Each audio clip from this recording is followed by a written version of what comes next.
Friends, ఆంధ్రప్రదేశ్లో ఎన్నికల తర్వాత జరిగిన విధ్వంసకాండ వెనుక భారీ స్కెచ్ ఉంది, ఒక కుట్ర దాగి ఉంది. ఒక పథకం ప్రకారమే ఈ కుట్ర విధ్వంసానికి దారితీసింది. దీని వెనుక కూటమికి చెందిన ముఖ్యుల ప్రచ్ఛన్న హస్తం ఉంది అని తాజాగా చర్చోపచర్చలు జరుగుతున్నాయి. దీనికి కారణం కీలకమైనటువంటి పోలీస్ అధికారులను అర్ధాంతరంగా బదిలీ చేయటం, స్థానిక వ్యవహారాలతో పరిపూర్ణమైనటువంటి సంబంధ బాంధవ్యాలుండి ఎక్కడ ఏ రకమైనటువంటి అల్లర్లు జరగకుండా పథక రచన చేసిన పోలీస్ యంత్రాంగాన్ని మొత్తం బయటకు పంపించి పక్కకు తప్పించి కూటమికి అనుకూలంగా వ్యవహరించే వారిని ఎన్నికల కమిషన్ రంగంలోకి దించిందనే ఆరోపణలు వైసీపీ నుంచి భారీగా వినపడుతున్నాయి. ఈ కారణం తాడిపత్రిలో సిట్టింగ్ ఎమ్మెల్యే, స్థానిక ఎమ్మెల్యే పెద్దారెడ్డి ఇంటి పైన వందలాదిగా పోలీసులు దాడి చేసి ఆయన్ని బయటికి పంపించి ఊరు దాటించి ఆయన ఇంటిపై చేసిన దాడి విధ్వంసం రౌడీ మూకలు చేసినట్టుగా ఉంది, కానీ పోలీసులు చేసినట్టు లేదు. సీసీ కెమెరాలు ధ్వంసం చేయటం, ఫర్నిచర్ ధ్వంసం చేయటం ఒకటి కాదు. అలాగే ఈ కుట్ర వెనుక, విధ్వంసం వెనుక ఉన్నటువంటి వ్యక్తులు, శక్తులు ఎవరు? దీనిపై కూడా వైసీపీ తీవ్రమైనటువంటి ఆరోపణలు చేస్తుంది. విజయవాడలోని ఒక స్టార్ హోటల్లో గత ప్రభుత్వ హయాంలో, తెలుగుదేశం ప్రభుత్వ హయాంలో ఇంటెలిజెన్స్ అధికారిగా ఉన్నటువంటి, ప్రస్తుతం సస్పెన్షన్లో ఉన్నటువంటి ఒక పోలీస్ అధికారి, న్యాయ వ్యవస్థలో అత్యున్నత స్థాయిలో పనిచేసినటువంటి మరో న్యాయ కోవిదుడు, అలాగే ఆంధ్రప్రదేశ్ రాష్ట్ర ఎన్నికల కమిషనర్గా పనిచేసి పదవి విరమణ చేసిన మరో స్వజాతీయుడు, ఇలాంటి వారందరూ ఒకే హోటల్లో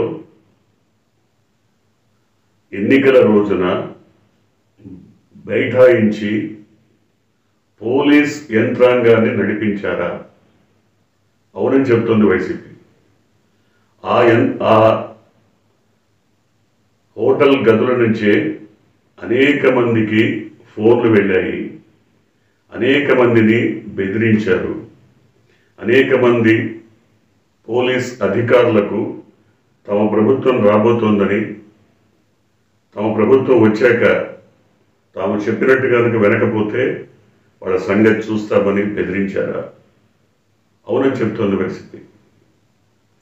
ఎందుకంటే విధ్వంసకాండ పరంపర చూసిన తర్వాత దీనిలో ఖచ్చితంగా ఏదో కుట్రకోణం దాగి ఉంది, లేకపోతే ఇంత విధ్వంసకాండ జరగాల్సినటువంటి అవకాశం లేదు, జరిగే అవకాశం ఎక్కడా లేదు, జరగాల్సిన అవసరం కూడా లేదు.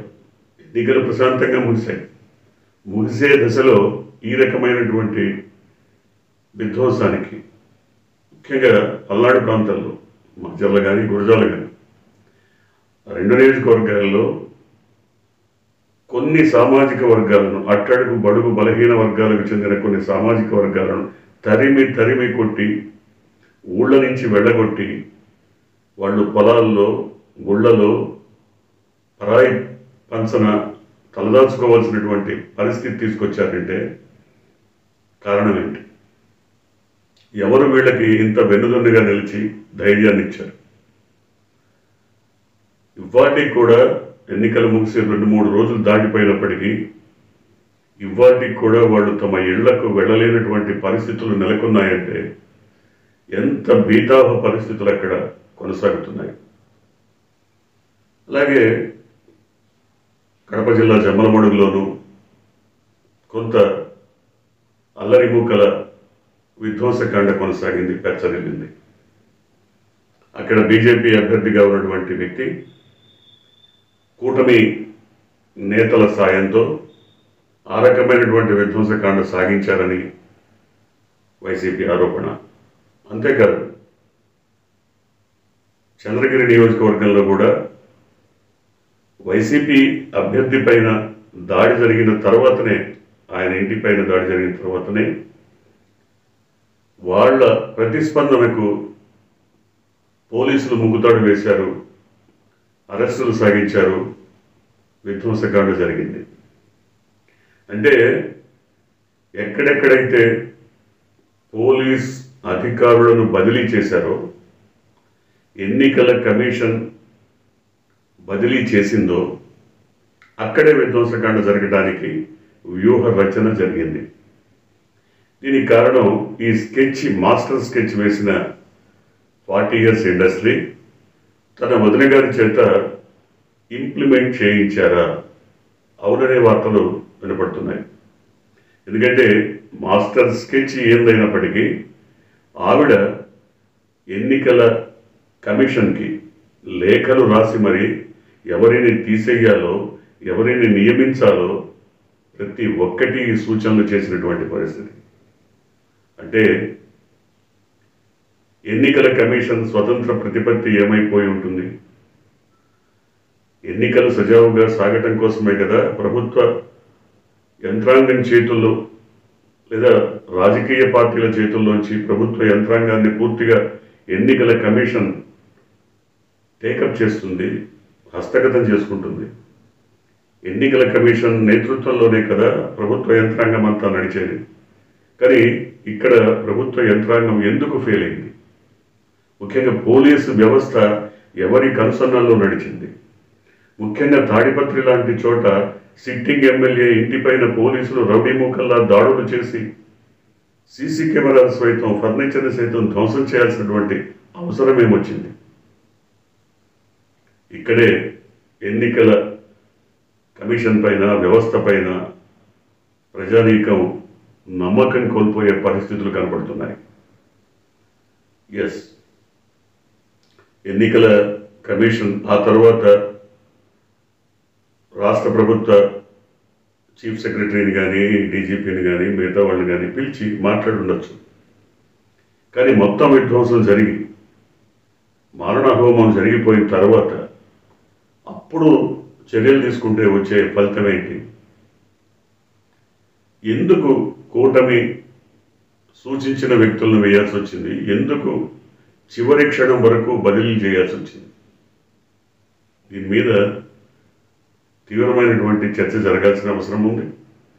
అంతా అయిపోయిన తర్వాత రాష్ట్ర ప్రభుత్వ ఉన్నత అధికారులను పిలిపించి మాట్లాడి కొందరు జిల్లా స్థాయి అధికారులను, ఎస్పీలను లేదా కలెక్టర్ల పైన వేటు వేయటం, సస్పెన్షన్ వేటు వేయటం, బదిలీలు చేయటం, ఇవన్నీ కూడా కంటి తుడుపు చర్యలే అవుతాయి తప్ప నిజానికి ఇలాంటి విధ్వంసం జరగకుండా కాపాడాల్సినటువంటి అధికార యంత్రాంగాన్ని ఎందుకు బదిలీ చేశారన్న ప్రశ్నకు మాత్రం సమాధానాలు కావు.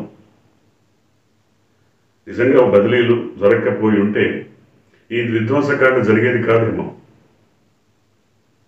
ఇవాటికి కూడా కూటమికి సంబంధించిన అధినాయకులు ఎవరూ కూడా ఈ విధ్వంసకాండను కనీస బాధ్యతగా, కనీస నైతిక బాధ్యతగా ఖండించిన దాఖలాలు లేవు.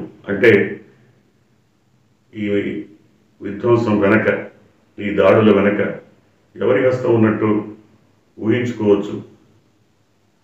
ఇక్కడే మొత్తం కథంతా కూడా మలుపు తిరుగుతోంది.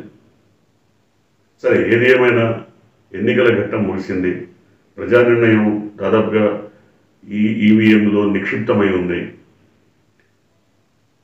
ప్రజా నిర్ణయానికి సాక్ష్యాలు 4వ తారీఖున బయటపడబోతున్నాయి, వచ్చే నెల 4న. ఈలోగానే ఇంత విధ్వంసం జరగడానికి కారణం ఏంటి? దీని మీద ఎన్నికల కమిషన్ ఒక సిట్ని ఏర్పాటు చేసి, స్పెషల్ ఇన్వెస్టిగేటివ్ టీంని ఏర్పాటు చేసి కారణాలను తెలియజేయమన్నారు. తెలియచేస్తారు. ఏవో వారికి అధికారులు చెప్పినవో మరొకరు చెప్పినవో ఏదో చేస్తారు, బాగానే ఉంది. కానీ మానవ ప్రాణాలు పోయినటువంటి పరిస్థితి, అవి తిరిగి తేగలమా?